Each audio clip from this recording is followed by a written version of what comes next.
What's going on, everyone? Hope you're doing good. Hope you're having a good week. Thanks for being here today. I was talking about doing a video on the Old Testament saints coming out of Hades, coming out of that realm when that happened. And I want to do one more segue video that's going to lead into that. And today's video is going to be about the end of Daniel's 70 weeks. So when do Daniel's 70 weeks end? And I don't really want to get into like a massive chronology study because I see people do that with years and dates, and it gets a little taxing. I'm not saying that it's not necessary, it is, but that's not the purpose of this video. I want to talk about when specifically the 70 weeks end. A lot of people, if you understand the popular paradigm today, that we're in this gap. We're in a gap between the 69th and 70th week. The 70th week is in our future, the 7 years, which I think is incorrect. And then there's other folks who will take the stance that the 70th week began at Jesus' baptism or the beginning of Jesus' ministry. 3.5 years into that, Jesus is cut off, and that's when they would say brings an end to sacrifice and offering. And then the 70 weeks end 3.5 years after that. So that would put you roughly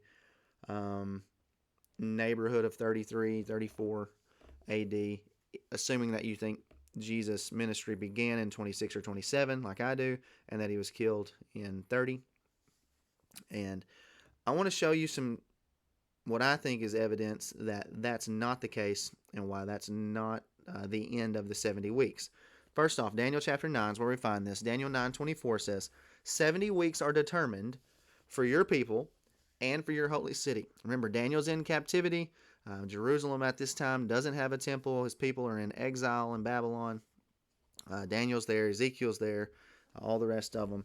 And what's going to happen is Daniel prays at the end of 70 weeks, and God's going to tell him about the rebuilding of the temple and the city that's going to happen, but he gives him a time frame of when that's going to end. Now, a lot of people think that this paradigm predicts not a temple that Jesus would see in his day.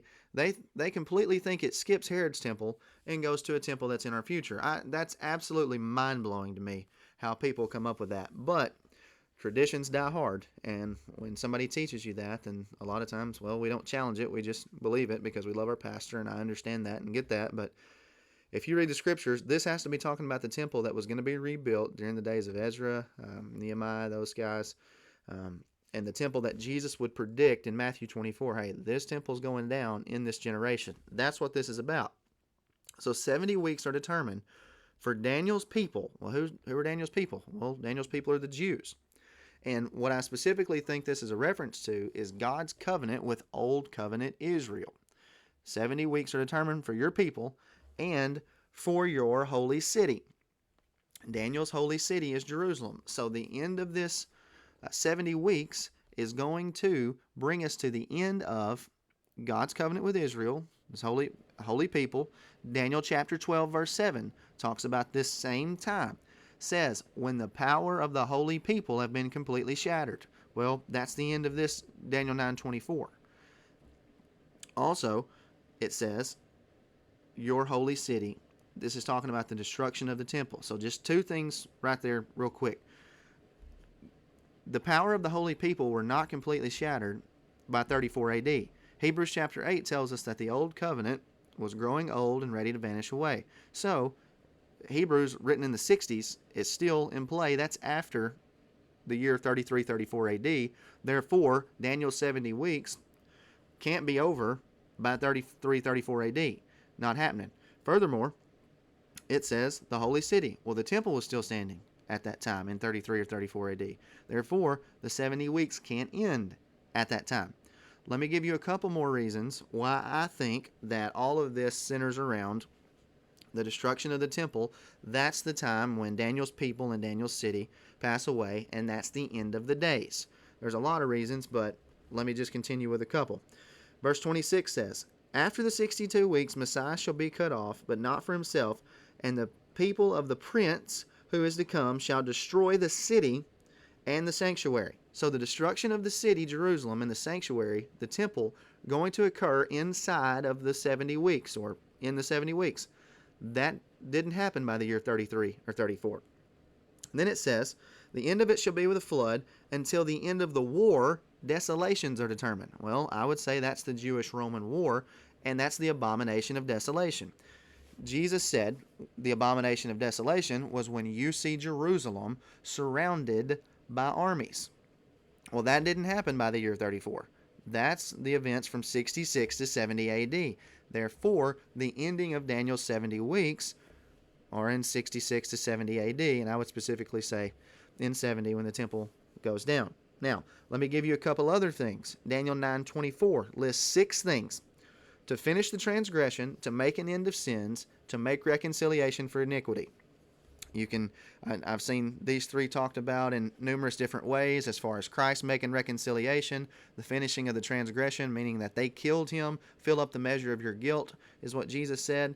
But there are 3 of them here that did not happen by the year 34. There's only 3 of them here that happened 70 AD. The end, what I would call, of Daniel's 70 weeks. And they are, number 1, to bring in everlasting righteousness. When we think about bringing in everlasting righteousness, we have to go back to our thoughts on the feast days. If you didn't watch my last video, then you need to go back and watch my last video on the feast days. The feast days are the picture of the redemptive plan. So Christ dies the first time for sins, then he's pictured as going into the true temple, coming out at the trumpet on the Day of Atonement, and giving the people righteousness. So the people's sins were covered. Hebrews 9:28 says, he appeared the first time for sin, he'll appear the second time for salvation. So they're waiting for this salvation. That's the same salvation and this inheritance that the saints in Hebrews chapter 11, the Hall of Faith, are waiting for. But they're waiting to be given this righteousness. Now, let me read you a verse in Galatians chapter 5 that talks about this waiting for righteousness, the fulfillment of these feast days. And this all has to happen inside the 70 weeks, which Galatians is written after the year 34 AD. Therefore, the end of the 70 weeks cannot be 34 AD. It has to be later than that.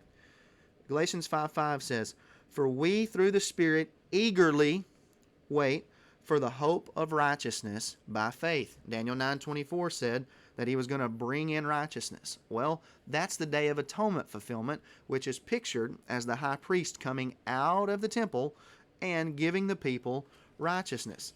Now, when was that going to happen? Well, Luke 21 tells us exactly when that was going to happen.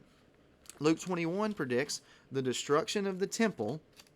Okay, that's the picture of Christ coming on the clouds when the Roman armies come. That's the picture of his coming. And Luke 21 in verse 28 says this, "Now when these things begin to happen, look up and lift your head, because your redemption draws nigh." That's the giving of righteousness.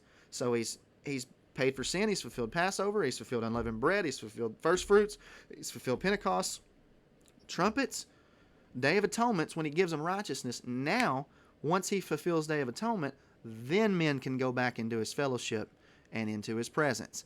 That's Daniel 9:24, to bring in everlasting righteousness.